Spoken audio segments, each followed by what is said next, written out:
Hello, welcome to Skull RPG Podcast. My name's Dwight Skull. My name's Jacob Skull. And today we're going to teach you how to tell your story. So, Dwight, how would you create good chase scenes?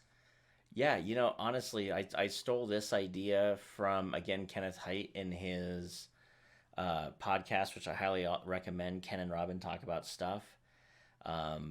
To seasoned game masters and game publishers that talk about anything from literally cooking to politics to sometimes gaming.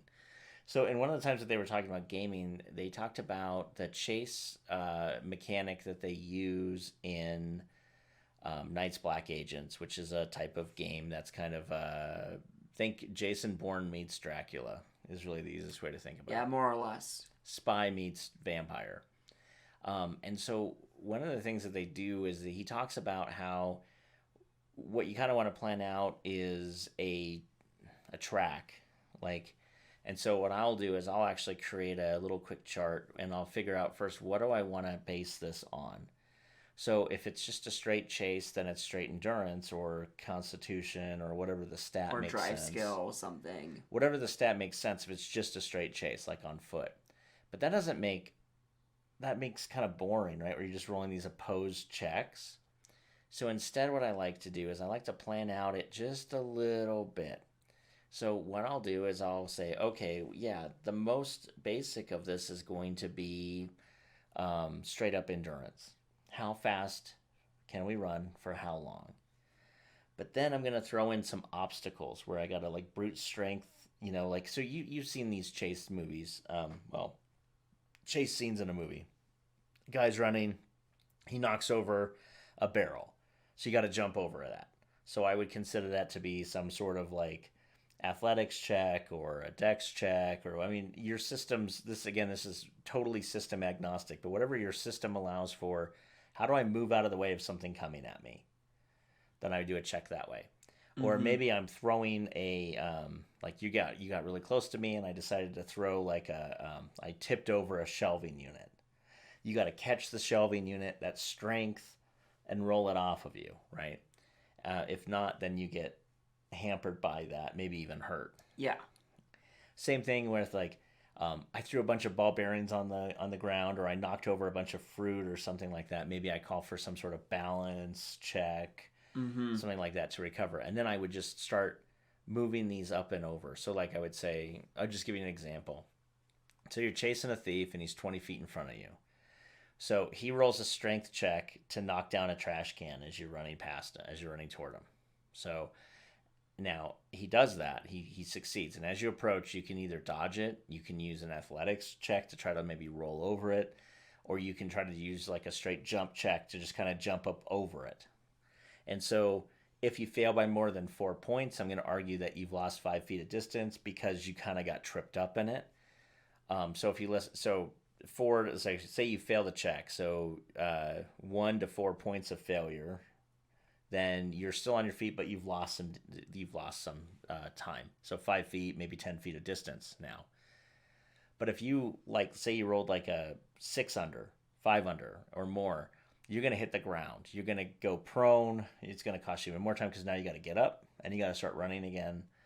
And so that's how I would do it. So then I'd also have like random people coming out of a doorway. And then maybe the thief misses his dodge roll and he slams into 2 ladies that are walking down the street. He knocks them down, but that staggers him. He loses 5 to 10 feet as well because of the amount of force he just did. But look, as he's staggering away, I make him roll a balance check and he makes it, so he continues to keep running.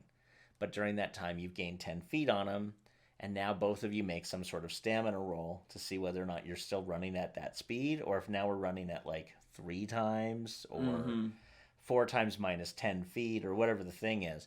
And we just keep doing this until your players are absolutely bored. No, I'm joking.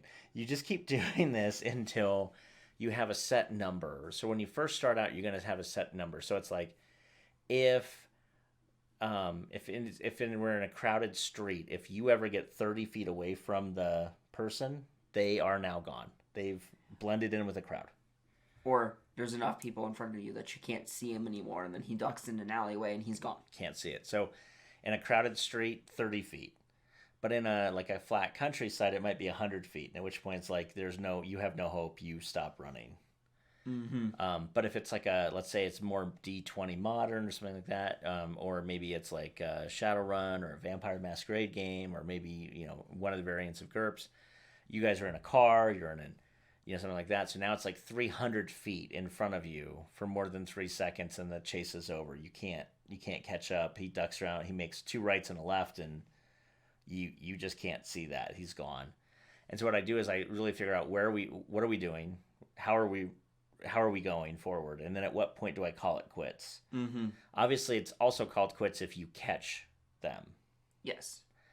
And then it just turns into a different thing. So that's how I would do it. Now, the other thing you could do with some really cool things is you could actually do a smaller version of this, but on a mental level. So if you've ever seen any of the Sherlock Holmes movies with Robert Downy Jr., there's this one great scene where he meets Professor Moriarty, and they've already had other scenes where he's kind of like, oh, here's the thug, and if I hit him like this and I hit him like this and I apply the pressure here, then this is what's going to happen. He's going to end up in the hospital for so long.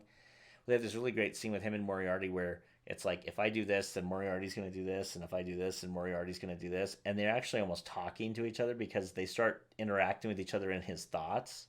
Yeah, they basically just they just freeze and they just run out all of the probabilities in their head, and then they come up with the conclusion of no way. One of us. It's a stalemate. It's a stalemate. We're both going to die, or we're both going to fall and injure ourselves. There's no way out of this for both of us. And again, spoiler alert, but again, this was in Sir Arthur Conan Doyle's work in like the 1800s, people. Also good, if you haven't read all the Sherlock Holmes, I'd suggest it. Pretty good stuff there. Mm-hmm. Although you can't solve any of the mysteries, so don't even think about trying. It's not a Murder, She Wrote, where she tried. Actually, you can't solve the Murder, She Wrote either, trust me. So what ends up happening is they end up going over the edge together, because that's what happened in the book. A little different in the books, or the newspaper serials, if you will. But regardless, what's really cool about that is you have a mental intelligence game. So you could do this like, maybe you're matching wits against a killer like Jack the Ripper or BTK or Zodiac or Bundy. Mm-hmm. And your people or whatever serial killer you're creating, right?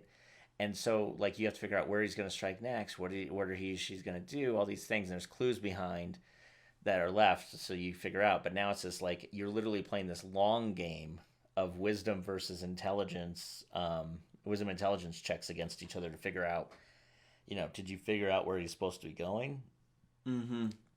Now, the last thing I want to talk about here really quick, since we're running out of time, is a drinking game version of this. So you can literally run a drinking game as if it's like a chase scene.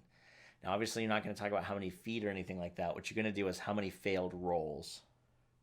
So if somebody fails over a certain number of time, like maybe 3 failed rolls total, will get you out. But if you make a success critically, you get to erase one of your failed rolls. So you have a thing where you and some other person are doing drinking game. It's going to be a constitution versus poison at that point, because alcohol is a poison. And then literally it's like every drink, what you do is you just start. So what you do is you just say, okay, let's just say it's a con check. It's a fort save of 10. Then they both take a drink. Now it's a fort save of 12, and then 14, and then 16, and then 18, because it's building.